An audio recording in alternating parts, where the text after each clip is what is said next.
नमस्कार, मैं हूं मनोज वर्मा और आप देख रहे हैं अटेंशन। मध्य प्रदेश में आदिवासी वर्ग वो वर्ग है जो सूबे की सत्ता तक पहुंचने में अहम किरदार निभाता है।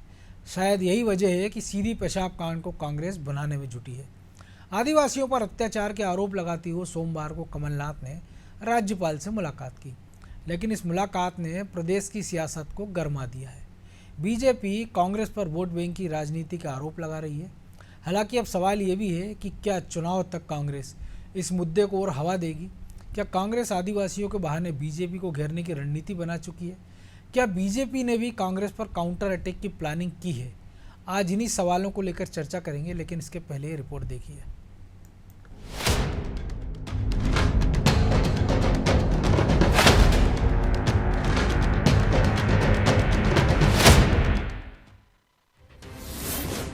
पेशाब कांड पर सियासत जारी, कांग्रेस मुद्दे को भुनाने में जुटी, कमलनाथ ने की राज्यपाल से मुलाकात, बीजेपी ने किए वार पर वार। सीधी पेशाब कांड पर सियासत थमने का नाम नहीं ले रहा। कांग्रेस इस कांड के बहाने आदिवासी और दलितों को लुभाने की तैयारी कर रही है। कांग्रेस की कोशिश इसे मुद्दा बनाकर चुनाव में बीजेपी के खिलाफ इस्तेमाल करने की है। लिहाजा सोमवार को कमलनाथ ने कांग्रेस पार्टी के करीब 22 आदिवासी विधायकों के साथ राज्यपाल से मुलाकात की और इस मामले को लेकर ज्ञापन दिया। ज्ञापन देने के बाद कमलनाथ बीजेपी सरकार पर हमलावर दिखे। उन्होंने कहा कि आदिवासियों की रक्षा के लिए राज्यपाल आगे आए। मध्य प्रदेश नंबर 1 है। अरे मुंह पे जा रहा है माइक यार। आदिवासी अत्याचार सर मेरे हाथ में नहीं है, ये तो केंद्र सरकार के हाथ में है। मध्य प्रदेश की अभी हाल में हुई घटना में ये आज हालात जहाँ देखो हमारा आदिवासी जगह नहीं पर होना जा रहा है, दबाया जा रहा है। पेशाब कांड के बाद से लगातार आदिवासियों और दलितों के साथ मारपीट की घटनाएं सामने आ रही हैं। इसलिए कांग्रेस इन मसलों को चुनावी मुद्दों में तब्दील करना चाहती है। हालांकि राज्यपाल से कमलनाथ की मुलाकात पर बीजेपी उन्हें निशाने पर ले रही है। वीडी शर्मा कमलनाथ पर झूठ बोलने के आरोप लगा रहे हैं। कमलनाथ जी, सीधी की घटना मेरी जांच कमेटी भारतीय जनता पार्टी की और अभी प्रशासनिक रिपोर्ट भी आ रही है। मुझे जो प्रारंभिक जानकारी मिली है, आपकी सरकार के समय का वीडियो है 2019-20। इस प्रकार के हथकंडे अपना करके समाज में विद्वेष कैसा फैलाया जाए, ये मध्य प्रदेश के अंदर किसी भी कीमत पर नहीं होने दिया जाएगा। आदिवासियों को साधने में बीजेपी कोई कसर नहीं छोड़ रही। सीधी कांड में उसकी कार्रवाई से ये जाहिर भी हो रहा है। लेकिन कांग्रेस ने आदिवासियों और दलितों के जरिए बीजेपी को कैसे घेरा जाए, इसका प्लान तैयार कर लिया है। मंगलवार से शुरू हो रहे विधानसभा के मानसून सत्र में इन मुद्दों को कांग्रेस उठाने वाली है। कुल मिलाकर कांग्रेस की कोशिश इन मुद्दों को चुनाव तक यूं ही बनाए रखने की है, ताकि आदिवासी और दलितों को वो अपने पक्ष में ला सके। खैर, कांग्रेस का प्लान कितना कारगर होगा, ये भी जल्द साफ हो जाएगा। ब्यूरो रिपोर्ट, अनादि टीवी।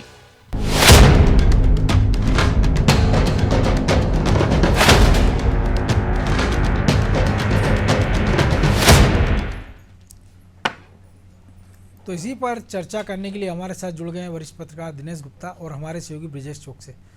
बहुत स्वागत है गुप्ता जी आपका। और नमस्कार। आदिवासियों के वोट सबको चाहिए, दोनों पार्टियों के अच्छी खासी तादाद में उनको वोट मिलते रहे, सरकारें बारी बारी से बनती भी रही हैं। लेकिन जब ऐसे मामले सामने आते हैं तो जुबानी जमा खर्चे से ज़्यादा आगे मामला बढ़ता नज़र नहीं आता है, क्योंकि जिस सीधी कांड और तमाम सारे कांड को लेकर कांग्रेस के नेता आज मिले, कमलनाथ के नेतृत्व में और गोविंद सिंह के नेतृत्व में, उस कांड का पटाक्षेप पिछले दिनों मुख्यमंत्री ने उस आदिवासी दसमत के पैर धोकर शायद कर दिया। तो बेहतर होता कि कोई ऐसी एक रणनीति बनाई जाए या कोई एक प्लानिंग बनाई जाए कि इस वर्ग पर या किसी वर्ग पर इस प्रकार के अत्याचार नहीं हो, जिसके लिए कोई एक ठोस कदम बनाए, कोई ठोस एक प्लानिंग की जाए, तो इससे ज़्यादा बेहतर हो। देखिए मनोज जी, राजनीतिक दल अपने हिसाब से रणनीति बनाते हैं और वो उनके हिसाब से परफेक्ट होती है। बिल्कुल। जैसे देखिए, शिवराज जी ने जब पैर धोए तो पटाक्षेप नहीं हुआ था, उसमें सीरीज ऑफ स्टोरीज थी। उसके बाद जो मामला तूल पकड़ा है वो अब ज्यादा गंभीर मोड़ पर है। यदि आप सिंपली शिवराज जी उसको नहीं बुलाते प्रवेश शुक्ला की गिरफ्तारी हो गई थी, उस पर कार्रवाई हो गई थी, तो इतने में मामला लगभग बहुत सारा जो है डाइल्यूट हो गया था। लेकिन उन्होंने जब उसके पैर धुलाए तो बहुत सारी चीजें फिर उसमें सियासत के रूप में सामने आई। जब एक पक्ष सियासत करता है तो दूसरा चुप नहीं बैठेगा। बिल्कुल। और देखिए, जो कांग्रेस को जो करना है वो अपने आप हो रहा है। बहुत सारी चीजें, कई बार क्या होता है, करने से नुकसान होता है और ना करने से जो है कई बार आपको फायदा होता है। अब इतने सारे लोग दशमेश रावत के साथ लगे हुए हैं कि कांग्रेस को कुछ करने की आवश्यकता ही नहीं है। वो तो अपना ज्ञापन दे रहे हैं, जमा खर्च जो भी उनको करना है, जो भी बयान देना है वो देना है। उनको ग्राउंड पर जो टीम उनकी होनी चाहिए वो टीम है। भारतीय जनता पार्टी इसका मुकाबला कैसे कर रही है? क्या हम ये मान रहे हैं कि मुख्यमंत्री ने पैर धो दिए तो मामला खत्म हो गया? लेकिन वहां जो दृश्य है सीधी जिले में वो अलग राजनीति का दृश्य है, क्योंकि वहां एक ब्राह्मण फैक्टर भी उत्पन्न हो गया। केवल एक जो है तो वो भी एक राजनीति का एक हिस्सा हो गया ना। यदि वो पैर नहीं धुलाते तो शायद नहीं होता, यदि वो मकान नहीं तोड़ते तो शायद हो सकता है कि ब्राह्मण भी नाराज नहीं होते। तो कई बार ऐसा एक राजनीतिक दल के लिए पक्ष में होता है तो दूसरे के खिलाफ होता है। तो भारतीय जनता पार्टी अपने हिसाब से सोच रही होगी कि मुख्यमंत्री ने पैर धुला दिए तो हम गंगा नहा गए, लेकिन ऐसा नहीं है। अब कांग्रेस को लग रहा है कि जो गलती भारतीय जनता पार्टी ने की है उसको वो अपने पक्ष में उसका माहौल बना के कैसे रखे। जी, तो जो ब्राह्मण राजनीति की आप बात कर रहे हैं, तो पिछली बार हमने अभी देखा हमने कि उन्होंने 1 लाख रुपए इकट्ठे भी कर दिए हैं, एक नंबर भी, अकाउंट नंबर जारी कर दिया है कि आप उस परिवार, शुक्ला परिवार की मदद कर सकते हैं। ऐसे ही नज़ारा हमने पिछली बार तब देखा था जब स्वामी आपकी प्रीतम लोधी का जब बयान आया था और वो अलग हो गए थे। बाद में हमने देखा बाबा बागेश्वर के खिलाफ बयानबाजी हुई और फिर उनसे गले मिलते हुए एक तस्वीर आई, जिसके बाद ऐसा लगा कि ब्राह्मणों की नाराज़गी खत्म हो गई। तो शायद ब्राह्मणों को भी एक मुद्दा मिल गया, इससे आप ये कहना चाह रहे हैं? बिल्कुल। देखिए मनोज जी, जब नेक टू नेक इलेक्शन होता है तो आप बहुत सारी चीजें इतनी तेजी से घटती हैं, राजनीतिक दलों को भी नहीं समझ में आता कि वो कौन सा छोर पकड़े। अब यदि ब्राह्मण नाराज है तो ये जो है लगातार ये बात सामने आ रही है कि ब्राह्मण भारतीय जनता पार्टी से नाराज चल रहे हैं, चाहे वो प्रीतम लोधी का मामला हो या फिर जो माई के लाल से आप भी इसको भी जो शुरू कर सकते हैं कि कौन माई का लाल है, उससे भी आप शुरू करते हैं कि उससे अब तक वो ऐसा नहीं है कि ब्राह्मण खुश हैं, क्योंकि 2018 में सरकार तो बदली थी ना। 2020 की सरकार को आप ये नहीं कहेंगे पब्लिक मैंडेट वाली सरकार थी। आप देखिए ना कि यदि इनकी एक ब्राह्मण नाराज चल रहे हैं तो भारतीय जनता पार्टी की रणनीति क्या है, जिसको देखना है उस पर भी बड़ा हास्यास्पद लगता है कि जब शिवप्री के मामले का जिक्र भारतीय जनता पार्टी के प्रदेश अध्यक्ष करते हैं, वो कांग्रेस के खिलाफ कर रहे होते हैं कि अपनी सरकार के खिलाफ कर रहे होते हैं। यदि एक दलित के साथ ऐसा व्यवहार होता है भारतीय जनता पार्टी की सरकार में और आप इसे कांग्रेस पर करो तो कहीं ना कहीं ये रणनीतिक चूक है ना। जो मामला चर्चा में नहीं था उसको आप कांग्रेस के पाले में डाल के सरकार को घेरने की कोशिश कर रहे हैं। तो ये इनर फाइट भी कहीं ना कहीं दिखती है। बहुत सारी चीजें दिख रही हैं जो पर्दे के पीछे अलग हैं और सामने अलग हैं। बिल्कुल। तो ब्रजेश जी, पर्दे के पीछे बहुत कुछ हमने देखा। कांग्रेस ने भी एक इस कांड की जांच के लिए कमेटी बना दी थी और बीजेपी ने भी। उन कमेटियों की जांच रिपोर्ट कहाँ क्या हुआ, क्योंकि कहा गया था कि 24 घंटे में रिपोर्ट दे देंगे, 2 दिन में दे देंगे, 3 दिन में, सप्ताहवार होने को, लेकिन ऐसी कोई रिपोर्ट अभी तक दोनों पार्टियों के नेताओं की तरफ से नहीं आई है। इसके बाद एक सीरीज हम देखने को मिल रहे हैं, चाहे वो डबरा का मामला देख लीजिए, चाहे वो इंदौर का मामला देख ही लीजिए, आदिवासियों की पिटाई का। तो जितनी बार ऐसी घटना होती, चाहे वो नेमावर की हत्याकांड हो सामूहिक एक परिवार का, या दूसरी घटना है कि आदिवासी को गाड़ी से घसीट कर मार डालने का, तो एक कमेटियों की घोषणा होती है, ज्ञापन दिए जाते हैं, राजनीति होती है, फिर मामला शांत हो जाता है, जब तक कि अगली कोई और घटना किसी दलित या किसी आदिवासी के साथ ना हो जाए। देखिए मनोज जी, जब आप किसी एक चीज़ पर फोकस करते हैं ना तो सबका ध्यान ही उस तरफ जाता है। यदि बीजेपी आदिवासियों पर फोकस कर रही है, उनको साधने का जतन कर रही है, तो कांग्रेस भी वही जतन कर रही है। आप इसको दूसरे तरीके से भी देख सकते हो। दिग्विजय सिंह शासन काल में दलित एजेंडा चला था, तो दलितों पर सबको फोकस हो गया था। कहीं भी एक छोटी सी घटना होती थी तो वो होती थी कि दलितों पर अत्याचार हो रहा है। आप देखिए आदिवासियों पर दोनों का दिग्विजय सिंह के जो गृह क्षेत्र है उसके नरसिंहगढ़ में सबसे ज्यादा इस प्रकार की घटना सामने आई थी। इसलिए आती थी क्योंकि आपने फोकस किया, एक वर्ग पर, एक समाज पर फोकस किया, उसके लिए काम करने की कोशिश की। हम देख रहे हैं 2018 के बाद से जिस तरह से आदिवासियों ने सत्ता में आने की जो चाबी उनके पास है, उसका जिस तरह से फायदा मिला, चाहे कांग्रेस को मिला हो, चाहे इससे पहले बीजेपी को फायदा मिला हो, या इससे पहले की हम बात करें कांग्रेस फायदा लेती रही हो, तो जब आपको पता हो और उस मतदाता को भी पता हो कि मेरी ताकत कितनी है और उसमें एकजुटता भी आ गई हो, वो शिक्षित भी हो गया और राजनीतिक दलों को भी पता है कि अब इसको साधने के लिए सिर्फ जुबानी जमा खर्च नहीं करना पड़ेगा, आपको कुछ जतन करना पड़ेंगे, आपको कुछ परिश्रम करना पड़ेगा, कुछ योजनाएं लाना पड़ेंगी। तो मुझे लगता है वही एक कारण है कि अब आदिवासियों को लेकर कहीं भी कुछ भी घटना हो रही है तो वो एक बड़ा बवंडर खड़ा कर देती है। यदि ये पेशाब कांड की हम बात करें, निश्चित तौर पर ये बड़ी घटना है, लेकिन यदि बिंद की ओर से हम देखें तो बिंद में इस तरह की घटना होती रही हैं।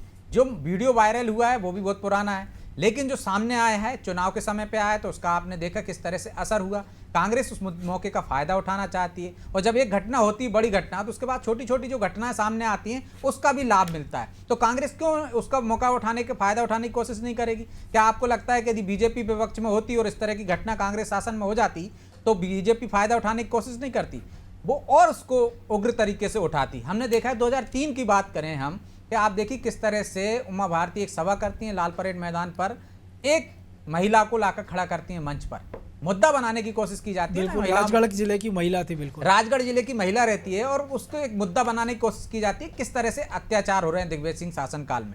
तो ये माहौल बनाने की कोशिश है और इसका फायदा होता है, जो दिनेश जी भी कह रहे हैं। क्यों नहीं राजनीतिक दल अपने नफा नुकसान के हिसाब से रणनीति बनाते हैं? यदि कांग्रेस को लग रहा है कि इससे फायदा होगा, इस मुद्दे को तूल दिया जाना चाहिए, तो वो सदन से लेके सड़क से लेके तमाम जगह हर उस मंच पर उस मुद्दे को उठाएगी। यही वजह है कि इस कांड की देखिए अब राष्ट्रीय स्तर के नेताओं ने प्रतिक्रिया दी ट्विटर के माध्यम से, और यही वजह है कि शिवराज सिंह चौहान को अपने निवास पर बुलाकर पैर धोना पड़े। तो क्यों? क्योंकि उनको लग रहा था कि जो लाख जतन कर रहे हैं हम, आदिवासियों के लिए गौरव दिवस मना रहे हैं, उनके लिए पैसा एक्ट लागू कर रहे हैं, उनके लिए नरेंद्र मोदी आ रहे हैं, उनके लिए अमित शाह आ रहे हैं, बड़े बड़े नेता आ रहे हैं, राज्यपाल से लेकर राष्ट्रपति तक, उनको लुभाने के लिए, बीजेपी में पाले में लाने के लिए जो नुकसान 2018 में हुआ था वो ना हो और ज़्यादा से ज़्यादा उनका समर्थन बीजेपी को मिले। तो एक घटना से यदि उनको लगता है कि इसमें इसकी लापरवाही से नुकसान हो सकता है, उस जो क्या रहा है उस पर पानी फिर सकता है, तो वो कोशिश वही करेंगे कि समाज में एक तरह से मैसेज देने की कोशिश करें। वही कोशिश शिवराज सिंह चौहान ने करने की कोशिश की कि देखिए जो एक कार्यकर्ता ने पाप किया था उसका प्रायश्चित मैं कर रहा हूँ। उन्होंने पैर धोए, एक उस तरह से उसको सम्मान लौटाने की कोशिश की जो उसका अपमान हो गया था, उस पर मौका पाकर जो और बाकी घटनाएं आ रही, कांग्रेस उनको तूल दे रही। कांग्रेस कमेटियां बनाती है, हमने देखा इस मामले में बीजेपी ने भी कमेटी बनाई। बिल्कुल कांग्रेस ने तमाम उन मामलों में ही कमेटी क्यों बनाई है? आप सोचिए, सिर्फ आदिवासी से संबंधित कोई घटना होती है तो कांग्रेस कमेटी बना देती, क्योंकि उनको आदिवासियों का वोट बैंक चाहिए, उनको आदिवासियों का समर्थन चाहिए। तो आप देखिए उसी मामले में जागरूक रहती। दूसरी तरफ मामले होते हैं, शिवपुरी का एक ब्राह्मण युवक का मामला हुआ, किस तरह से उसने सुसाइड कर लिया। हमने देखा अलीराजपुर में कांग्रेस के दौरान में ये घटना हुई थी, किस तरह से पुलिस वालों ने आदिवासियों को एक तरह से पेशाब पिला दी थी और उनको सस्पेंड किया गया था, लेकिन तब उतना तूल नहीं पकड़ा था। क्यों नहीं पकड़ा था? तब चुनाव बहुत दूर थे ना मनोज जी, 5 साल थे, 4 साल थे। यदि चुनाव आज नहीं होते तो इस मामले को इतना तूल नहीं पकड़ता, ना दोनों दल इस पर इतनी गंभीरता से विचार करते और इस मामले का पटाक्षेप हो जाता। ना आपको इस तरह से पैर धोना पड़ते, ना इस तरह से उसको राहत राशि देना पड़ती, ना इस तरह से बुलडोजर चलाना पड़ता और जेल भेजना पड़ता। एक छोटा मोटा मामला दर्ज होता, कार्रवाई हो जाती और तीसरी हो जाती मामले। हालांकि जो धारा लगी वो भी यही कह रही कि साधारण धारा, लेकिन एनएसए लगा। लेकिन गुप्ता जी एनएसए भी मैं आपको कहना चाह रहा हूँ, एनएसए भी कोर्ट में टिकेगा नहीं। आपने लगा जरूर दिया है, लेकिन आप उसको किस तहत लगाते हैं उसका एक प्रावधान है। आपने लगा दिया, हर चीज में आप एनएसए लगा देते हो, आप जिला बदर कर देते हो, आप देखो कोर्ट में नहीं टिकते। पहले भी एनएसए की कार्रवाइयां हुई, लेकिन कितने परसेंट मामलों में कोर्ट ने एनएसए हटा दिया। बिल्कुल। तो गुप्ता जी इसको बीजेपी की इंटरनल पॉलिटिक्स से भी जोड़ के देख सकते हैं, क्योंकि जब प्रीतम लोधी कांड होता तो उमा भारती खुलकर साथ आ जाती हैं, वो लोधियों की तरफ से बोलने लगती हैं कि मेरे को देखकर लोधी वोट ना करें। इस मामले में ब्राह्मण नेता आगे आ गए, संगठन आगे आ गए हैं, लेकिन जो बीजेपी के तमाम सारे बड़े नेता हैं ब्राह्मण, वो इस मुद्दे पे एकदम खामोशी ओढ़े हुए हैं। शायद इनको इस मौका मिल गया होगा कि ब्राह्मणों की संतुष्टि के कारण ही सही कि देर सवेर उनका कहीं मंत्रिमंडल में नंबर लग जाए, क्योंकि लंबे अरसे से वो भी इंतजार कर रहे थे कि शायद इस बार, अगली बार या किसी और विस्तार में उनका नंबर लग जाए। तो एक अच्छा मौका है कि दसमत के बहाने ही सही कि दसमत तो लाइमलाइट में आ गया, ब्राह्मण समाज अपनी रणनीति कर रहा है, तो उसको पीछे से हवा दी जाए और जब मनाने सुलह करने की नौबत आए तो शायद मंत्री पद या कुछ और लालीपाप उनके हिस्से में आ जाए। देखिए जो जिनका आप जिक्र कर रहे हैं वो हो सकता है वो सोच रहे हैं कि मंत्री बन जाए, उनका नाम तो विधानसभा अध्यक्ष के लिए भी चर्चा में रहता था, क्योंकि सीनियर हैं तो बना देंगे। लेकिन आप यदि इंटरनल पॉलिटिक्स के हिसाब से देखना चाहते हैं तो फिर आप देखिए कि संगठन में बदलाव भारतीय जनता पार्टी, यदि बीडी शर्मा को हटाने की बात होती है और फिर ब्राह्मण यदि कहते हैं कि साहब वो उन पर उनके खिलाफ जो है इस तरह के कार्रवाई की गई उसका वो विरोध कर रहे हैं, तो फिर उधर ब्राह्मण से जोड़ के देखिए। आप केवल सीधी से जोड़ेंगे तो शायद वो डाइल्यूट हो जाएगी, क्योंकि जो जब ब्राह्मण राजनीति है उसका केंद्र फिर बी डी शर्मा हो जाते हैं, उसका केंद्र फिर केदार शुक्ला नहीं रहते। क्योंकि जिस तरह की बात है, यदि प्रीतम लोधी ने के खिलाफ भी कार्रवाई हुई थी तो करने वाले तो बी डी शर्मा जी थे ना। यदि कहीं भी कुछ होता है, ब्राह्मणों की जब बात होती है, तो आज की तारीख में भारतीय जनता पार्टी में ब्राह्मणों का नेतृत्व कौन कर रहा है? कोई मंत्रिमंडल का सदस्य नहीं कर रहा, पार्टी अध्यक्ष कर रहे हैं। तो जब उनको हटाने की बात होती है तो बहुत सारे ब्राह्मण तब भी नाराज होते हैं कि साहब एक ब्राह्मण को आप हटा रहे हैं। बात होती है कि ओबीसी लाया जाए, फिर ओबीसी होता है तो कहते हैं कि मुख्यमंत्री और पार्टी अध्यक्ष के दोनों ही ओबीसी हो जाएंगे। इस चक्कर में जो खींचतान चलती है वो एक अलग है। तो जो ये यदि इंटरनल पॉलिटिक्स का पार्ट है तो कहीं ना कहीं ये बी डी शर्मा भी उससे एसोसिएट है, जिसको लेकर दिल्ली में बैठ के वहीं बार बार आई कि पार्टी में बदलाव होना है, पार्टी में बदलाव होना है, लेकिन बदलाव हुआ तो नहीं। लेकिन बी डी शर्मा जी को लेकर अस्थिरता किस हद तक पैदा कर दी गई कि वो तो अपना काम ही नहीं कर पा रहा। हटाना था तो हटा दीजिए, नहीं हटाना तो उनको काम करने दीजिए। तो ये भी तो एक नाराजगी का कारण हो सकता है। तो इसको भी उससे जोड़कर देखा जा सके कि निशाना कहीं है, तीर कहीं से और चल रहे हैं। बिल्कुल, ये वही राजनीति है, क्योंकि राजनीति में कहीं दिखता कहीं है और होता कहीं और है। अन्यथा आप ये बताइए, कभी इतना लंबा मामला चला कि पार्टी अध्यक्ष बदल रहे हैं, और वो भी चुनाव के समय में। चुनाव के समय तो सिंगल एक लाइन का ये होता है कि चुनाव निपटने तक ये अपना काम करते रहेंगे। आप अभी 100 दिन का समय बचा हुआ और बात हो रही है कि भारतीय जनता पार्टी के प्रदेश अध्यक्ष बदले जाना है। तो जब आप आप कहां, किस दिशा में, कौन रणनीति है, कौन जो है इन चीजों को फैला रहा है? पार्टी कोई निर्णय ले रही नहीं ले रही।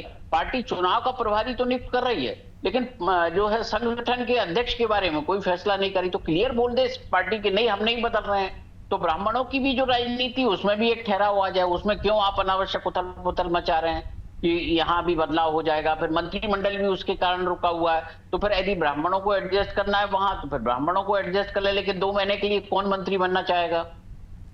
पहले भी हमने देखा, जालम सिंह पटेल को बनाया था, पाटीदार को बनाया था उपचुनाव के समय, कोलारस मुंगावली।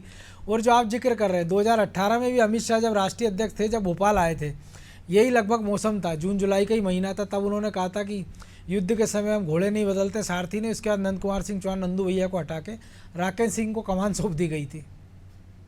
तो उसके बाद के परिणाम हमने देखे थे, क्या हुआ था। बिल्कुल भाई, जो आप जिसने इतने दिनों से, लंबे समय से आप जिसको शुभंकर मानते थे, हर पार्टी का जो भी कार्यकर्ता, देखिए हमारे तो बड़े लकी चार्म में, इनके आते ही हमारी सरकार आ गई। 15 महीने में कांग्रेस की सरकार चली गई, विधानसभा के उपचुनाव जीत लिए, नगरीय निकाय के चुनाव जीत लिए, पंचायत के उपचुनाव जीत लिए। इस शुभंकर का क्या हो रहा है?